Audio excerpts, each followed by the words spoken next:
अस्सलामुअलैकुम नाज़रीन, मैं हूँ वजिया ज़ुबैर। नाज़रीन, आज हम बात करेंगे कि क्या लोग आपके बच्चों को पसंद करते हैं। नाज़रीन, सबकी ख्वाहिश होती है कि उन्हें चाहा जाए, उन्हें पसंद किया जाए, उन्हें सराहा जाए। इसी तरह वालिदैन की भी ख्वाहिश होती है कि उनके बच्चों को पसंद किया जाए। अगर ये ख्वाहिश ना होती तो जब तमाम पेरेंट्स बैठ के बच्चों की बातें कर रहे होते हैं तो हर एक की ख्वाहिश ये ना होती कि हम अपने बच्चे की तारीफ़ें ज़्यादा से ज़्यादा करें। क्यों तारीफ़ें करते हैं? ताकि लोग हमारे बच्चे को अच्छा समझें, उसे एक अच्छा इंसान समझें। तो आज हम इसी में बात करेंगे कि वो कौन सी 3 खूबियाँ हैं जो आपके बच्चे को एक अच्छा इंसान बना सकती हैं। ऐसे बच्चों की पहली खूबी क्या होती है?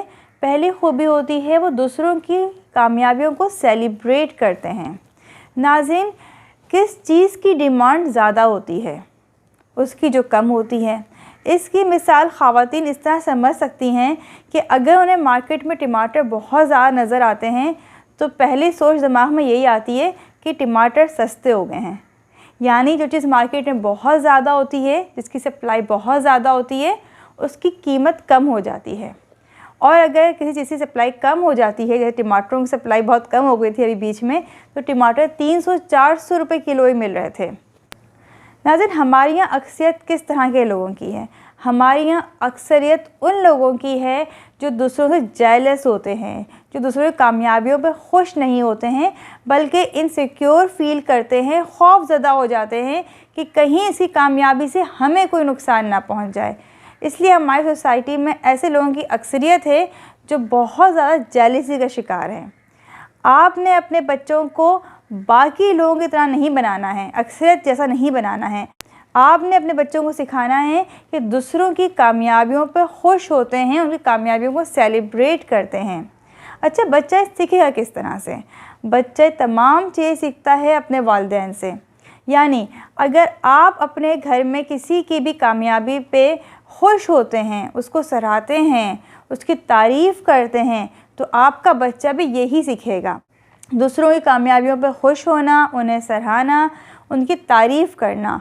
लेकिन अगर आप दूसरों की कामयाबियों से परेशान होते हैं, खौफज़दा हो जाते हैं, उसकी कामयाबी पे गुस्से का इज़हार करते हैं या जेलसी का इज़हार करते हैं, तो बच्चा भी यही सीखेगा। इसलिए ख़ुद भी दूसरों की कामयाबियों पर खुश हों और बच्चों को भी खुश होना सिखाएं।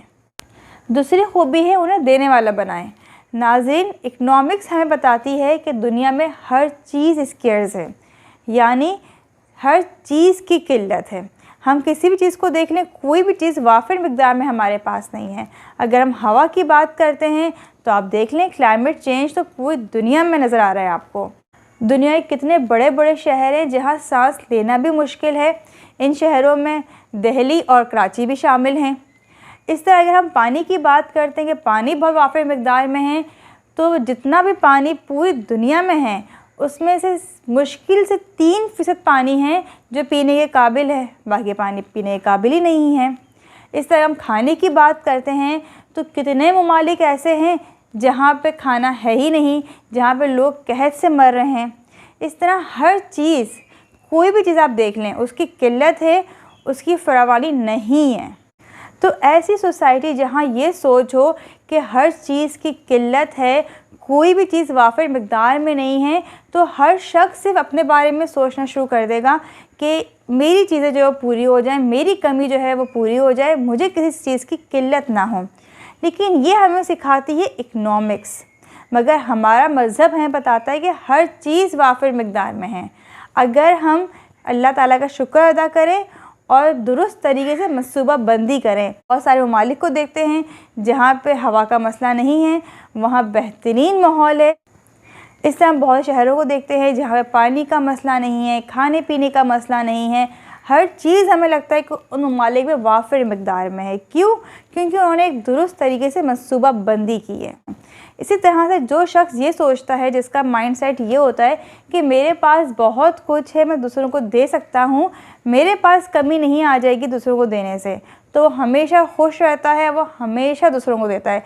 लेकिन जो शख्स ये सोचता है, जिसका माइंडसेट ये होता है कि नहीं, मेरे पास चीज़ों की ख़ुद कमी है तो मैं दूसरों को क्या दूँ, मेरे पास तो पैसा ख़ुद नहीं है, मैं दूसरे को क्या दूँ, मेरे पास तो खाने के लिए ख़ुद इतना कम है, मैं दूसरे को क्या दूँ। देखिए, देने वाले बने।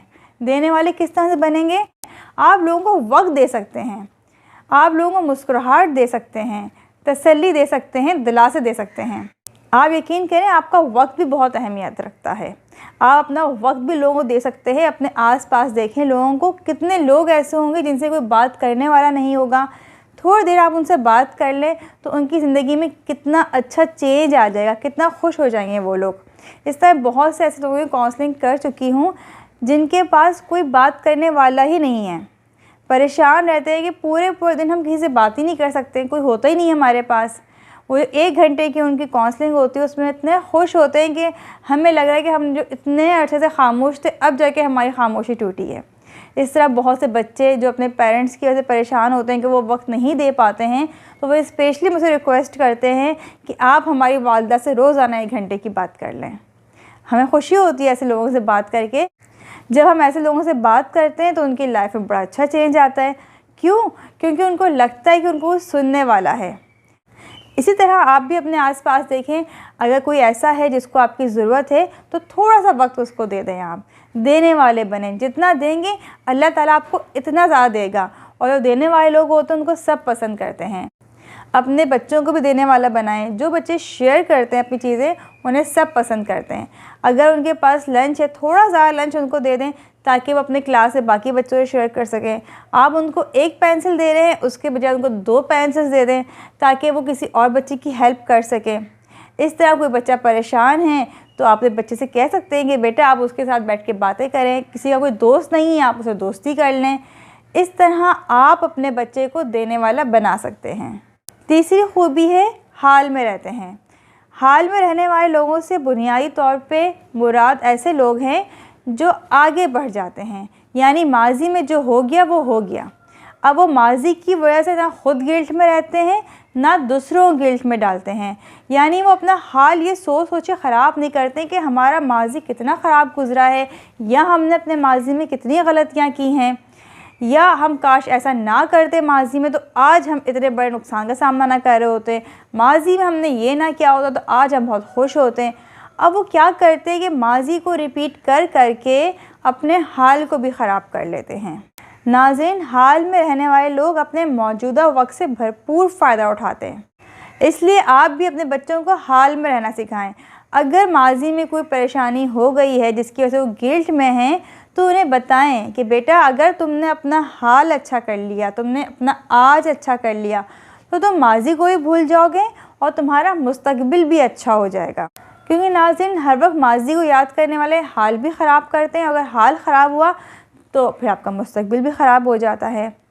इसलिए जो लोग हाल में रहते हैं और हमने से पहले जो 2 पॉइंट्स बताए हैं उस पर अमल करते हैं वो बहुत ज़्यादा तरक्की करते हैं और खुश रहते हैं, और ऐसे लोगों को हर एक पसंद करता है।